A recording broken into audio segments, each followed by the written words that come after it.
मैं तुम्हें ये करती आई है, उसी के कहने पर आकर मेरी माँ पे मेरे भाई पे इल्जाम लगाया था।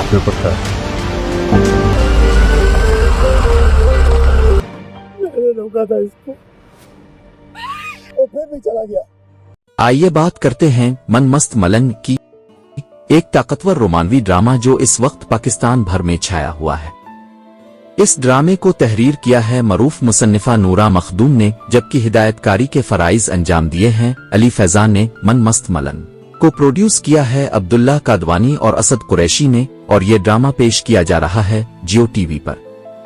मरकजी किरदारों में शामिल हैं दानिश तैमूर बतौर कबीर खान, सेहर हाशमी बतौर रिया, और उनके साथ हैं सबा हमीद, अदनान समद, नैरो एजाज और दीगर तजर्बाकार फनकार। कहानी दो खानदानों की रकाबत, मोहब्बत और माजी के इंतकाम पर मबनी है। कबीर और रिया बचपन के दोस्त थे, मगर एक अलमनाक सानिहे ने उनके दरमियान ऐसी दीवार खड़ी की जिसे वक्त भी गिरा ना सका। अब बरसों बाद दोनों एक दूसरे के सामने हैं, मगर दिलों में मोहब्बत और जहनों में नफरत की जंग जारी है। ड्रामे का थीम है किस्मत, इंतकाम और रूहानी मोहब्बत का तसादुम।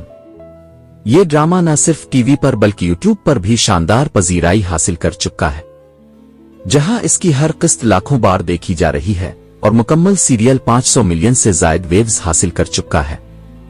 ताहम कुछ मनाजिर जैसे कि हथकड़ी पहने रक्स के सीन्स पर सोशल मीडिया पर तनकीद भी हुई, जिसने इस ड्रामे को मजीद खबरों की जीनत बना दिया।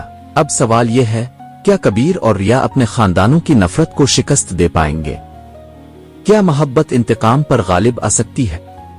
यही वो सवालात हैं जो नाजरीन को हर किस्त के साथ मजीद बेचैन कर रहे हैं। मन मस्त मलंग एक ऐसा ड्रामा जो जज्बात, रिश्तों और माजी के जख्मों को नई शक्ल दे रहा है, और इसे बनाने वाली टीम ने साबित किया है कि अच्छी कहानियां आज भी नाजरीन के दिलों में उतर सकती है।